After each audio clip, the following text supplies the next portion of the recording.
Study IQ IAS, अब तैयारी हुई अफोर्डेबल। पंजाब की मिट्टी, हवा और पानी सीवियरली पॉल्यूटेड हो चुके हैं। स्क्रीन पर जो तस्वीरें आप देख रहे हो, ये पंजाब की ट्रेजिडिक स्टोरी को बयां करते हैं। पंजाब के फजलिका जिले के अंदर एक छोटा सा गांव है धारंगवाला।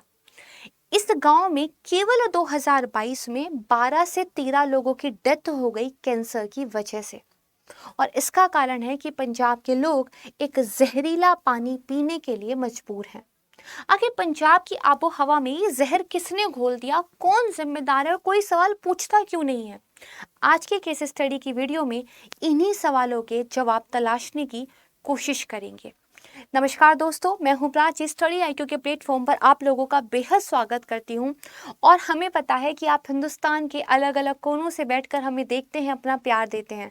हमें बेहद खुशी होगी यदि आप बताएंगे कि इस वक्त आप कहां से इस वीडियो को देख पा रहे हैं। तो आइए डाउन टू अर्थ की एक रिपोर्ट को आधार बनाते हुए आज एक केस स्टडी को एनालाइज करते हैं। पंजाब के फजलिका जिले में लगभग हर तीसरा व्यक्ति एक मिस्टीरियस इलनेस से प्रभावित है। किसी को स्किन एलर्जी हुई है, तो कोई कैंसर से जूझ रहा है, तो किसी के बच्चे को सेरेब्रल पॉलिसी हुई है। इसके अलावा फजलिका जिले में ही एक और छोटा सा गांव है ब्रिज मोहर, जिसमें करीब 50 से 60 घर हैं। यहाँ पर पिछले 10 से 12 सालों में 29 से 30 लोगों की डेथ हो गई है कैंसर की वजह से। और इसका कारण है यहाँ के लोगों के द्वारा पिया जाने वाला पानी। दरअसल यहाँ के रीजन के लोग दो तरह की सोर्सेस पर पीने के पानी के लिए निर्भर हैं। एक है ग्राउंड वाटर, जो कि एग्रीकल्चर में एक्सेसिव पेस्टिसाइड की वजह से ऑलरेडी कंटामिनेटेड हो चुका है। और दूसरा इसका कारण है दरअसल कैनॉल वाटर। और इस कैनॉल वाटर के अंदर जो एक वाटर बॉडी आकर मिलती है, उसका नाम है बुद्धा नाला। और ये एक समय पर सतलुज के ट्राइब्यूटरी हुआ करता था, लेकिन आज ये नाला पंजाब के अंदर एक जहर फैलाने की मशीन बन चुका है। आप पिक्चर्स देख पा रहे हैं, ये उसी रिपोर्ट से हैं जहां पर बताया गया है कि किस तरह ये जहर पंजाब के लोगों की जिंदगी में घुलता जा रहा है। दरअसल ये जो बुद्धा नाला है, ये लुधियाना सिटी से होकर बहता है। और इस सिटी में लगभग 1100 से ज़्यादा जो है इलेक्ट्रिक प्लेटिंग वाली इंडस्ट्री है। इसके अलावा करीब 500 से ज़्यादा जो डाई इंडस्ट्री है। इनके द्वारा जो एक वेस्ट वाटर है, उसको बिना ट्रीट किए या फिर पार्शियली ट्रीट कर इस बुद्धा नाला में डायरेक्टली डंप किया जाता है। 40 किलोमीटर लंबी ये जो स्ट्रीम है, ये बाद में आकर सतलुज से मिलती है। और उसके बाद सतलुज का जो पानी है वो भी काला हो जाता है। खुद पंजाब पॉल्यूशन कंट्रोल बोर्ड का ये कहना है कि दरअसल इससे पहले जो सतलुज के वाटर की क्वालिटी है, उसको ग्रेड C दिया जाता है। लेकिन जैसे ही ये बुद्धा नाला सतलुज से मिल जाता है, तो जो वाटर की क्वालिटी का ग्रेड है वो E हो जाता है। और खुद पंजाब पॉल्यूशन कंट्रोल बोर्ड का ये कहना है कि जो E ग्रेड क्वालिटी का वाटर है, उसे आप ड्रिंकिंग पर्पस के लिए यूज नहीं कर सकते। दरअसल यहाँ पर देखिए कि जो ये इंडस्ट्री एफ्लुएंट इस बुद्धा नाला के अंदर डंप हो रहे हैं, इसके अलावा समस्या को और गंभीर बनाता है जो म्युनिसिपल वेस्ट है, वो भी म्युनिसिपल बॉडीज के द्वारा डायरेक्टली इस बुद्धा नाला के अंदर डंप किया जा रहा है। और अगर आप देखोगे तो जैसे ही वाटर का कलर ब्लैक होकर चेंज हो जाता है, यहाँ से एक अजीब प्रकार की जो स्मेल है वो भी पानी से आने लगती है। इतना हाई जो है पॉल्यूटिंग लेवल यहाँ पर इस वाटर का हो जाता है। बहुत ज़्यादा हैवी मेटल्स जैसे कि आर्सेनिक है, कैडमियम है, मर्करी है, वो इस वाटर के अंदर देखने को मिलती है। मैंने आपको बताया था कि पॉल्यूशन कंट्रोल बोर्ड के द्वारा वाटर की क्वालिटी को देखकर एक ग्रेड दिया जाता है। तो यहाँ पे देखिए A से लेकर E तक ये ग्रेडिंग सिस्टम रहता है कुछ पैरामीटर्स के बेस पर। और हर एक ग्रेड के अकॉर्डिंग उस वाटर को आप किस पर्पस के लिए यूज़ कर सकते हो ये बताया होता है। और सर्टेनली जो E क्वालिटी वाला वाटर है वो ड्रिंकिंग पर्पस के लिए तो यूज़ नहीं हो सकता। वाई? क्योंकि इस वाटर के अंदर निकल है, आर्सेनिक है, क्रोमियम है, राइट है। और ये सारे जो हैवी मेटल्स है ये डायरेक्टली कैंसर से लिंक है। एक स्टडी में ये बात साबित हो चुकी है, राइट है। इनकी वजह से जो ब्रेन की फंक्शनिंग है उसको डैमेज होता है, लीवर की फंक्शनिंग को डैमेज होता है, यहाँ तक कि जो आपकी ब्लड की कंपोजिशन हो जाती है, आपकी बॉडी के जो इंपॉर्टेंट ऑर्गन्स हैं उन सब पर इसका एक बहुत नेगेटिव इम्पैक्ट देखने को मिलता है। वहाँ के जो बेसिकली मजदूर लोग हैं सिर्फ 25 या 26 साल में ही काम करने की अपनी कैपेबिलिटी गंवा चुके हैं, क्योंकि इतना ज़्यादा शरीर खराब हो चुका है कि अब वो सिर्फ 26 साल के हैं लेकिन काम नहीं कर सकते। यहाँ पर देखिए कि ये जो बेसिकली पॉल्यूशन को लेकर शोर हुआ है ये अचानक से नहीं हुआ है, बल्कि आप देखेंगे 2017, 18, 2023 लगातार आपको न्यूज़पेपर के अंदर जो है न्यूज़ देखने को मिलेगी। पंजाब के सवरस में डाला जा रहा है मौत का सामान, लुधियाना के सतलुज दरिया को दूषित कर रही है डेयरी, राइट है। इसके अलावा पंजाब और राजस्थान के लाखों लोग सतलुज के प्रदूषित पानी को पीने से हो रहे हैं बीमार, और सिर्फ लोग नहीं, पशु और पक्षियों पे भी इसका असर देखने को मिल रहा है। बुद्धा नाला में ही 1963 तक करीब 50 से ज़्यादा अलग अलग जो है टाइप्स के फिशेस देखने को मिलते हैं। 1985 आते आते वहाँ से हर प्रकार की जो मछली है वो विलुप्त हो गई है। जैसे यहाँ पे बताया गया है कि जो पावर प्रोजेक्ट्स हैं उनकी वजह से सिर्फ पानी के लिए ही नहीं बल्कि सिंचाई के लायक भी नहीं रह गया है पानी। आप अपने फसलों को सींच नहीं सकते हैं इस पानी से। दरअसल जो मेन समस्या शुरू हुई है वो हुई है इस दरअसल नदी पर जो एक गोविंद सागर रिजर्वायर बनाया गया हाइड्रो इलेक्ट्रिसिटी के लिए, और आपको पता है कि भाखड़ा डैम भी जो है सतलुज पर है। इसकी वजह से रिवर का जो नेचुरल फ्लो ऑफ वाटर था वो बहुत कम रह गया, और जब नदी के अंदर पानी ही नहीं है तो नदी की जो अपनी नेचुरल कैपेबिलिटी थी प्रदूषित पानी को रिस्टोर करने की वो जाती रही है।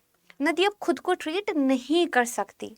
और अगर सतलुज नदी के बारे में बात करें तो ये one of the fast flowing river जो है वर्ल्ड के लेवल पर मानी जाती है, और जो राक्षस ताल है तिब्बत में मानसरोवर के पास, वहाँ से जो है इसका ओरिजिनेशन होता है, हिमालय से होकर ये नदी बहती है। और न सिर्फ पंजाब बल्कि हरियाणा और राजस्थान के लोगों के लिए बेहद इम्पॉर्टेंट माना जाता है इस नदी का पानी। और यदि रिवर कैचमेंट के एरिया की बात करें तो 2500 से ज़्यादा इंडस्ट्रीज आपको जो है रिवर के आसपास देखने को मिलेंगी, और जो डायरेक्टली या इनडायरेक्टली अपना जो वेस्ट वाटर है वो सतलुज के अंदर डंप कर रही है। इसके अलावा 2009 में पंजाब पॉल्यूशन कंट्रोल बोर्ड की एक रिपोर्ट आई थी जिसमें ये बताया गया था कि दरअसल जब पंजाब में एंट्री करती है नदी तो उसका ग्रेड जो होता है वो ए होता है, राइट है।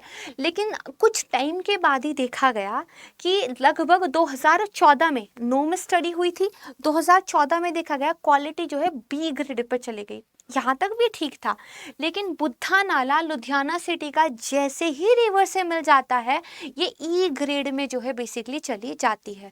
और ये इसलिए होता है कि पंजाब हिमाचल प्रदेश का जितना भी इंडस्ट्रियल वेस्ट है नदी को अनंत मानकर इसके अंदर समा दिया जाता है, लेकिन नदी अनंत नहीं है, राइट। इसीलिए जो है बहुत सारी नदियाँ नाले के अंदर चेंज हो चुकी हैं। तो क्या किसी ने सवाल नहीं उठाया? तो एनजीटी यानी कि नेशनल ग्रीन ट्राइब्यूनल के अंदर एक केस हुआ था।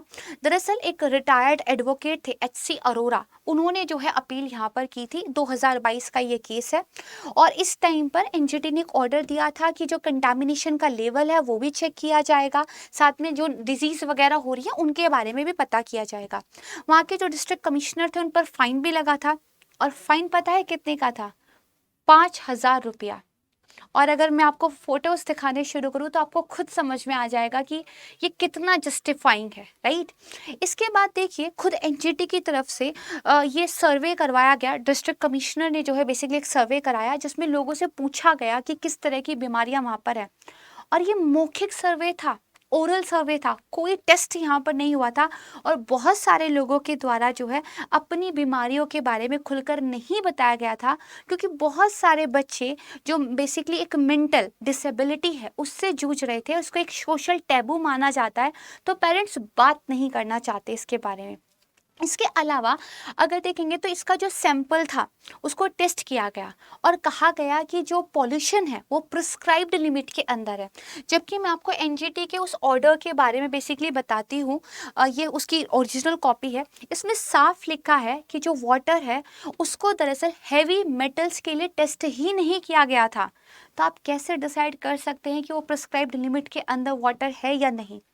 यहाँ पर आपके मन में एक सवाल और उठा होगा कि यदि पानी पॉल्यूटेड है तो हम आरओ लगा के इसको क्लीन कर सकते हैं।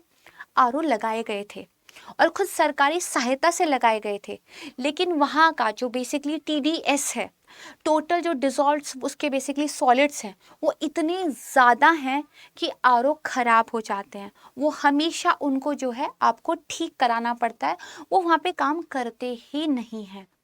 और ये जो हालात है ना नदियों के, ये केवल पंजाब की कहानी नहीं है, बल्कि पूरे भारत का अगर मैं डाटा आपको दिखाऊं, जो कि खुद सेंट्रल पॉल्यूशन कंट्रोल बोर्ड, जो कि एक सेंट्रल गवर्नमेंट की बॉडी है, उसके द्वारा दिया गया है, तो आप जान पाएंगे कि यही स्थिति पूरे भारत की है।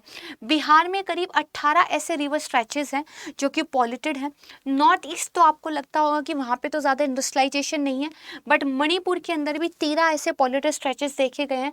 राजस्थान में 14 है, मध्य प्रदेश में 19 है, केरल में भी 18 है, उत्तराखंड जो कि एक हिमालय राज्य है वहां पर भी 9 है, हिमाचल प्रदेश के अंदर भी 9 है, जम्मू कश्मीर के अंदर भी 8 है।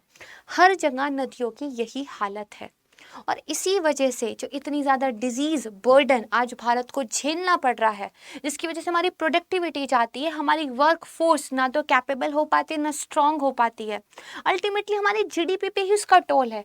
तो ये कैसा डेवलपमेंट है जिसकी जो कीमत है वो इस तरीके से चुकानी पड़ रही है। क्या हमें ये सवाल नहीं पूछना चाहिए? ये ज़रूर पूछना चाहिए। एक वेबसाइट का मैं आपको बेसिकली स्क्रीनशॉट दिखाती हूँ, सिटीजन मैटर्स। इनके द्वारा बताया गया था कि 3 राज्यों में करीब 1 करोड़ लाइफ्स ऐसे हैं जो सतलुज के पॉल्यूटेड वाटर की वजह से स्टेक पर लगे हुए हैं। और 2018 में एक बेहद चौंकाने वाली जो है न्यूज़ आई थी कि जो ब्यास रिवर है उसके अंदर एक शुगर मिल के द्वारा अपना जब वेस्ट वाटर डंप किया गया था, तो हजारों की तादाद में जो मछलियां थी वो मर गई थी, क्योंकि पानी इतना ज़्यादा टॉक्सिक था। और यही टॉक्सिक पानी पीने के लिए मजबूर है आज पंजाब के लोग। तो सोचेगा ज़रूर, राइट? ये सोचेगा कि कौन जिम्मेदार है। चलिए, ऑन अ सिमिलर नोट, और अभी तक हमने एक अनफॉर्चुनेट न्यूज़ डिस्कस की, बट मैं आपको कुछ फॉर्चुनेट बताना चाहती हूँ। अगर आप जो है इस तरह की केस स्टडीज़ के साथ, सर्वे के साथ अपने आप को इनलाइटन करते हुए एक बहुत ही एक सपोर्टिव माहौल में अपनी यूपीएससी 2024 की प्रिपरेशन करना चाहते हैं, तो आप हमें स्टडी IQ पर ज्वाइन कर सकते हैं। P2I यानी कि प्रीलिम्स टू इंटरव्यू बैच हमारा स्टार्ट होने वाला है 9 जून से। इवनिंग बैच रहेगा शाम के 6 बजे। इसको आप जो है ज्वाइन कर सकते हैं। ये एक बाइलिंगुअल बैच होगा और इसमें जो क्लासेस हैं वो आपको लाइव मिलेगी। इस बैच के बारे में फर्दर जानकारी के लिए आप हमारे मेंटर को कॉल कर सकते हैं और एक ह्यूज डिस्काउंट आपको यहाँ पे मिल जाएगा यदि आप एक फैकल्टी कोड यूज़ करते हैं, that is Prachi live, PRACHILIV। आपको एक ह्यूज डिस्काउंट यहाँ पर अपनी फीस पर मिलता है, बट सीट्स लिमिटेड हैं, तो जितनी जल्दी आप एडमिशन ले लेंगे उतना बेहतर होगा। और P2I मतलब प्रीलिम्स टू इंटरव्यू, हम आपका हाथ थाम के रखते हैं आपके प्रिपरेशन में, राइट है। तो इसके बारे में फर्दर जो है अगर आपकी कोई भी क्वेरी है आप हमें कांटेक्ट कर सकते हैं। और यहाँ पर मैं आपसे विदा लेती हूँ, लेकिन मैं एक सवाल आपसे फिर से पूछ के जाती हूँ कि कौन जिम्मेदार है और ये कैसी डेवलपमेंट है, हमें ज़रूर बताइएगा। Thank you so much everyone, this is all about the video. And ये केस स्टडी मैंने प्रिपेयर की थी, जो मुझे लगा कि आज जो है वर्ल्ड एनवायरनमेंट डे हमने सेलिब्रेट किया है, राइट है, तो ये आप तक जानी चाहिए। और दरअसल वर्ल्ड एनवायरनमेंट डे की एक वीडियो ऑलरेडी अपलोड हो चुकी है, तो इसको भी प्लीज़ देख लीजिएगा। If you have any question regarding the video you can join me on the Telegram channel, right. And मैं वहाँ पे जो है PDF भी शेयर कर दूंगी। एक बार फिर मिलूंगी आपको एक नई इंटरेस्टिंग वीडियो के साथ। तब तक के लिए thank you so much everyone. जय हिंद। अपना ध्यान रखिएगा, अपनों का ध्यान रखिएगा और प्रकृति माँ का ध्यान रखिएगा। बाय। स्टडी IQ IAS, अब तैयारी हुई अफोर्डेबल।